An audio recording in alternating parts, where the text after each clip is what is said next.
Bom dia, boa tarde, boa noite, queridos alunos. Hoje vamos dar continuidade ao nosso método Legislar. Vamos lá, doutor Caio? Tudo bem, pessoal? Já indo aí para a parte 10, vamos abrir aqui o nosso material. Só um instante, por gentileza. Doutora Priscila, agora dando sequência, vamos para o tópico 88, 88º. A senhora pode ler para a gente? Posso, eu vou ler e vamos conversando a respeito, Sim. ok? Gestão de recursos humanos, compatibilidade entre o quantitativo de pessoal da prefeitura e as ações desempenhadas. Isso implica verificar se não há excesso ou insuficiência de quadros, identificar setores com ociosidade ou com sobrecarga de tarefas, verificar a evolução da folha de pagamento, se os gastos com pessoal não ultrapassam os limites previstos na LRF, na Lei de Responsabilidade Fiscal, verificar se a distribuição interna dos servidores é consistente com a distribuição do serviço entre órgãos. 89. Adequação do perfil do pessoal em relação às necessidades do município. Isso implica verificar a correspondência entre as exigências da escolaridade dos cargos exercidos e as situações efetivas.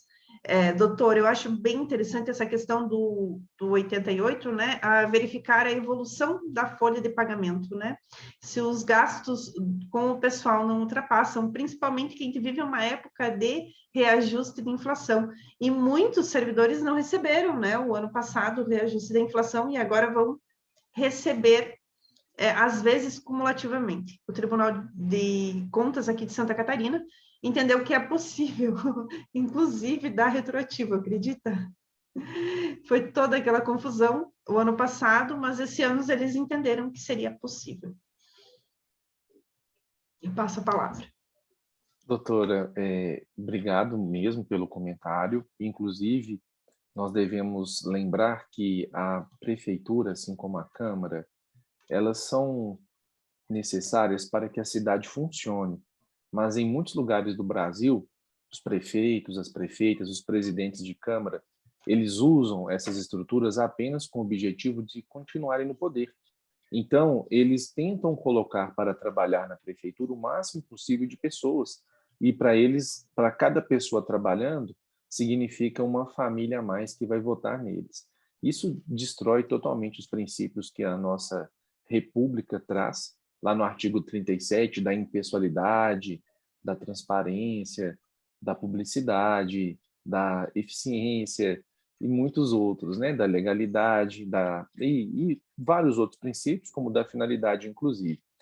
Neste tópico, vale a pena dizer sobre a importância de haver um dimensionamento da mão de obra. Antes de você contratar pessoas, né, nomear, disponibilizar vagas por meio de concurso público, você precisa saber da mão de obra que você realmente precisa dentro da prefeitura. Então, na prática, começa-se por uma lógica inversa. Não se contrata quem eu preciso. Primeiro o prefeito coloca para trabalhar quem ajudou na campanha e depois ele vai tentar arrumar um serviço para essa pessoa. Isso acaba com o orçamento público, isso é totalmente errado.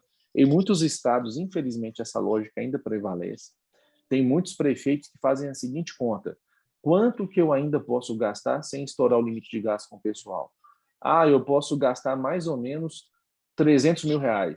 Ah, então eu vou tentar colocar para trabalhar dentro da prefeitura o tanto de gente que eu der conta dentro desses R$ 300.000. A lógica está totalmente errada, pessoal, mas vocês têm que lembrar que a prefeitura, ela pertence à população, a todos aqueles que votaram no grupo que venceu, aqueles que não votaram, aqueles que mudaram para a cidade ontem, aqueles que ainda vão nascer. Enfim, o poder público municipal é uma forma de fazer a cidade funcionar.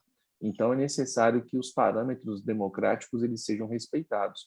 A respeito dos limites de gasto com o pessoal, é importante lembrar o seguinte: existe uma lei, é a Lei Complementar número 101, do ano 2000, ela é muito conhecida como Lei de Responsabilidade Fiscal. E, tendo em vista que muitos gestores iriam gastar todo o dinheiro que tem no município, se pudessem, só contratando pessoas, em busca de votos, o legislador criou parâmetros de maneira que o município, que é poder executivo e poder legislativo, não pode ultrapassar um determinado percentual com pagamento de funcionalismo. O que é considerado gasto com o pessoal? Está no artigo 18 da Lei Complementar 101. Basicamente, tudo que é envolvendo gasto com funcionários será considerado como gasto com pessoal. Pagamento de salários, remunerações a qualquer título, hora extras, férias, inclusive encargos de agentes de efetivo, inativo, pensionista, de mandatários, inclusive, tudo isso é considerado gasto com pessoal. Vão fugir aí da regra os gastos com terceirizações e estagiários, basicamente. E aí, dentro disso, você deve levar em consideração que o município não pode gastar mais do que 60% da receita corrente líquida para as últimas 12 competências, a presente e as últimas 11. Então, existe um percentual máximo do município que é calculado em função da receita corrente líquida. E o município, então, não pode ultrapassar 60%. Mas o município ele é poder executivo e poder legislativo.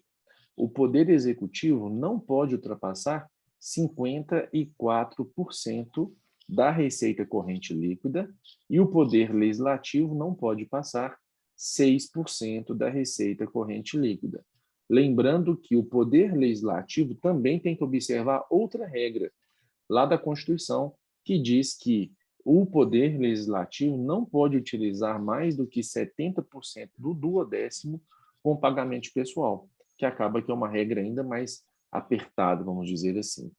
E também existe uma outra regra trazida pela Lei de Responsabilidade Fiscal que diz que não é permitido utilizar mais do que... Não é que não é permitido, melhor dizendo, se forem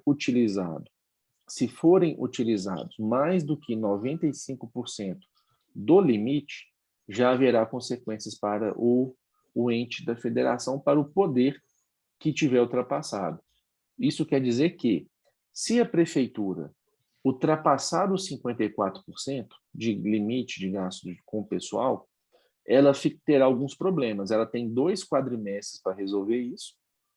Não resolvendo, ficará impedida de contratar operações de crédito e receber transferências voluntárias. Basicamente, essa é a regra geral. Existem algumas exceções. Porém, se forem ultrapassados 95% desse limite, que na prática dá 51,3% da receita corrente líquida, o município já vai ficar impedido de receber, melhor dizendo, vai ficar impedido de criar cargos, aumentar salários, alterar a estrutura de carreira que implique aumento de gastos, prover ou contratar ou nomear a qualquer título, com exceção da área da educação, da saúde e da segurança, pessoas que tenham aposentado ou falecido, e inclusive ficará proibido de pagar hora extra, com exceção daquilo que dispuser a Lei de Diretrizes Orçamentárias. Ou seja, em resumo, nós teremos outras aulas especificamente sobre esse tema da Lei de Responsabilidade Fiscal. Para vocês que já estão matriculados na nossa plataforma, procurem a nossa aula sobre Lei de Responsabilidade Fiscal. Nós detalharemos isso muito mais, mas fiquem sabendo que existem esses limites. Doutora Priscila, passo a palavra para a senhora. O 89 a gente ainda não falou. A senhora gostaria de mencionar algo a respeito dele? Eu só quero salientar essa importância, né, dessa relação, desse perfil profissional, né, o perfil do pessoal em relação às necessidades do município. Geralmente as contratações, como o doutor Caio trouxe, a prefeitura ou mesmo a Câmara, ela se torna uma fonte de só empregar, né? Vamos só empregar, colocar pessoas ali dentro trabalhando e muitas vezes não existe uma qualificação técnica, né, para desempenhar o papel. E isso traz um grande prejuízo para o município e também para o gestor público, mesmo que ele diga por questões políticas. Tenho vivências de que realmente foi um problema para um gestor, o doutor Caio, e ele foi processado pela Lei de Improbidade Administrativa justamente porque o servidor não era qualificado. Foi num caso de licitação. Então, o servidor participava, então, da comissão de licitação, e ele não sabia como fazer aquilo. Mas como era uma questão política, ele ficou ali, naquele cargo. E, por fim, o prefeito, então, ele respondeu a um processo pela lei de improbidade, né? Ainda não teve resultado sobre a condenação ou não, mas pelo erro de licitação. Então, eu vejo como uma situação muito grave quando você não verifica essas exigências, né? E só contrata com base na situação política da cidade. Verdade, doutora Priscila. Vamos partir para os nossos próximos tópicos? Vamos lá. Podemos avançar? A senhora pode ler para a gente? Posso ler. 90. Verificar se a nomeação para o cargo de carreira ou cargo isolado de provimento efetivo dependeu de prévia habilitação em concurso público de provas ou provas de títulos e que foram obedecidos a ordem de classificação e o prazo de validade do concurso. Nos casos de contratação de servidores temporários, se as contratações ocorreram para atender a necessidade temporária de excepcional interesse público e na forma da lei. E se essas contratações por tempo determinado observaram os prazos máximos e prorrogações previstos na legislação. Nos casos de demissão a bem do serviço público, se houve instauração de processo administrativo disciplinar com direito à ampla defesa do servidor. Nesses casos, doutor, aí acontece muita fraude, né? Tanto na contratação de servidor temporário, que fica efetivo por um tempo, né? Eles acabam renovando esses contratos por mais, além da necessidade, né? Dessa necessidade temporária e excepcional. E essa questão da nomeação para cargo efetivo, que muitas vezes é com fraude, e os vereadores nem fazem ideia de como está acontecendo isso dentro da administração pública. São raros os vereadores que participam de uma licitação dentro da administração. O doutor Caio participava das licitações? Eu acompanhava algumas, eu não conseguia acompanhar tudo, não tínhamos assessores no gabinete, era eu sozinho, cada vereador por si. Então, eu tinha que priorizar, acompanhava reunião de conselho, atendia a população, etc. Mas as licitações que eu considerava mais sensíveis, eu fazia questão de acompanhá-las de perto. Por exemplo, transporte escolar e afins. Muito bom. Era isso, doutor. Não sei se quer trazer alguma questão sobre essa sim. gestão de recurso público. Vamos só deixar claro aqui para quem está nos acompanhando, é o seguinte, a regra geral no Brasil é que os cargos dentro da prefeitura, dentro da Câmara, eles devem estar disponíveis para que os brasileiros disputem essas vagas por provas ou provas e títulos, um famoso concurso público. Acontece que quando se faz o concurso, o prefeito não consegue escolher quem que vai trabalhar, e politicamente para ele é ruim. Eles, de modo geral, ao argumento de que as pessoas da cidade não passam na prova, o que é grande mentira, porque todo cidadão tem condições de passar nas provas. Ou então as provas são mal feitas, né? Às vezes não pergunta questões do próprio município, etc. Ou então, às vezes, não tem pessoa qualificada mesmo no município, mas com base nesse argumento de proteção, eles começam a fraudar e começam a fazer contratos que, na verdade, não se chamam apenas contratos, eles se chamam contratos temporários. Então, os prefeitos, os presidentes de câmaras, escolhem a dedo quem eles vão agraciar com esses contratos e aí esquecem que deveriam observar uma das regras constitucionais. Para que haja a contratação temporária, primeiro tem que ter uma lei no município falando dos parâmetros. E esses parâmetros devem levar em consideração que são casos excepcionais e de interesse público, também temporários. Via de regra, não podem durar mais do que 2 anos. Então, como a doutora Priscila diz, tem gente que acaba, na prática, entre aspas, né, sendo efetivos, porque acabam que ficam nas prefeituras 20, 25, 30 anos como contratados, acabam aposentando. E para a pessoa em si, nós não estamos aqui para julgar nada, não, mas a gestão em si deixou de dar oportunidade para outras pessoas disputarem aquelas vagas. Então, a regra geral dos cargos públicos é o concurso, e até mesmo para os contratos deveria haver processo seletivo. Eu vou ter 4 vagas de enfermeiro para combater a pandemia. Ótimo, faça um processo seletivo e os 4 melhores classificados ocuparão as vagas. Lembrando que há exceções, os famosos agentes políticos, que são os cargos de secretários de primeiro escalão, os cargos de procurador, eu entendo que até de controlador geral, desde que eles estejam aí no primeiro nível do escalão, são cargos políticos, esses o prefeito coloca quem ele entender melhor, desde que a pessoa tenha experiência e formação na área. Também existem os cargos chamados cargos de provimento em comissão, ou cargos comissionados, ou cargos de confiança, que já são as exceções, os cargos de direção, chefia e assessoramento.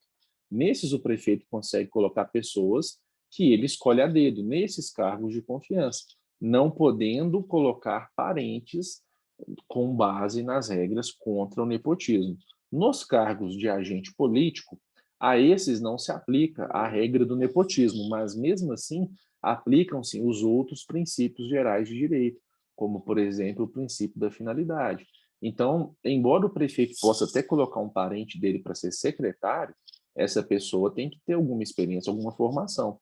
E em vários lugares do Brasil isso já está sendo questionado.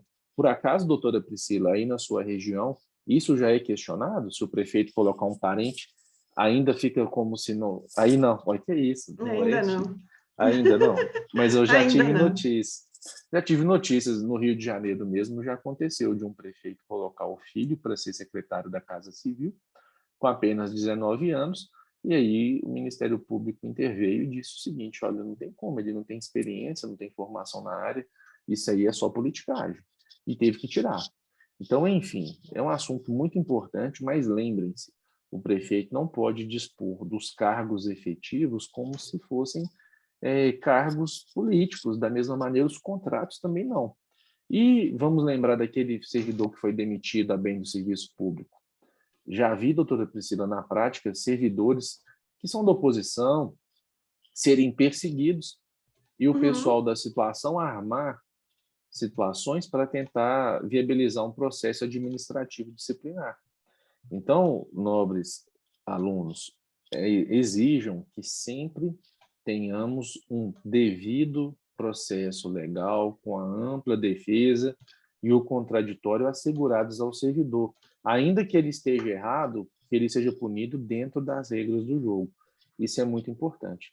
Doutora Priscila, quer fazer mais algum comentário sobre isso? Vamos avançar? Vamos avançar. Então, vamos avançar. Olha só, pessoal, 93.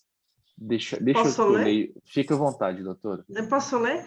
Leia, O leia. doutor Caio falou a respeito ali dos cargos, né? E eu vou trazer, então, essa questão do fundamento da acumulação dos cargos. Legalidade 93, legalidade do pagamento aos servidores ativos, aposentados ou do benefício de pensão, no qual os mesmos acumulam um ou mais cargos públicos, devendo ser observado o artigo 37. Esse é um artigo que sempre vira um questionamento, tanto de servidor público quanto de vereadores, né? Artigo 37. Inciso 16. É vedada a acumulação remunerada de cargos públicos, exceto quando houver compatibilidade de horários, observando em qualquer caso o disposto do inciso 11. Letra A, a linha A. Há de 2 cargos de professor, há de 1 cargo de professor ou outro de técnico ou científico, há de 2 cargos ou empregos privativos de profissionais de saúde com profissões regulamentadas.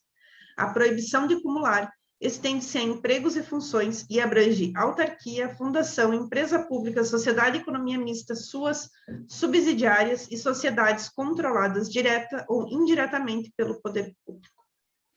Doutor Caio, quer trazer um questionamento ou alguma coisa a respeito desse tópico? Doutora Priscila, basicamente lembrar a quem está nos assistindo que no Brasil a regra é que uma mesma pessoa ela não pode ocupar muitos cargos públicos, não. A regra é que ela só possa ocupar um, mas existe a possibilidade de ela ter mais do que um cargo. Basicamente, ela pode ser efetiva em mais do que um cargo. E essa regra está no artigo 37. Vejam bem, a pessoa, o cidadão, pode ser professor, ter 2 cargos públicos de professor. Lembrando que isso não quer dizer que tem que ser no mesmo poder, não. Nem no mesmo, melhor dizendo, no mesmo ente. Isso aí não é só dentro do município. Então, se a pessoa for professor da rede estadual, ela já está gastando uma vaga. Se ela for professor da rede municipal e da estadual, pronto, não pode ter outro da rede municipal ou outro da rede estadual. Isso seria chamado de acúmulo ilegal de cargos. Além de ter um cargo de professor, a linha B traz a possibilidade de ter um cargo técnico ou científico. Então, por exemplo, eu posso ser analista de uma prefeitura, analista de contabilidade, por exemplo. E também posso ter um cargo de professor. Agora, eu não posso ter 2 cargos técnicos. Eu não posso ser, por exemplo, engenheiro concursado e analista concursado em outra câmara, ou quer dizer, em outra prefeitura. Eu não posso ter 2 cargos técnicos. Eu posso ter um técnico e um de professor ou 2 de professores. E também tem agora uma situação que nós temos que lembrar, que é a questão de 2 cargos ou empregos da área da saúde, com profissões regulamentadas. Então, também temos exceções na área da saúde, e no caso dos servidores públicos é isso. A regra geral é essa. Então, se você ficar sabendo que uma pessoa tem 2 cargos de professor aí no seu município e ainda tem no estado, está errado. Ou em outro município, está errado. Pode ter no máximo 2 de professor, ou de um técnico mais um de professor, ou 2 da área da saúde. Essa é a observação que eu queria fazer. Só tem um outro comentário sobre isso, doutor? Sim, podemos avançar. Diga. Teve um questionamento esses dias que surgiu para mim de um assessor jurídico, de um assessor legislativo. Esse assessor legislativo, ele trabalhava 20 horas na Câmara e ele possuía uma empresa fora, né? Ele prestava, então, consultoria de marketing digital.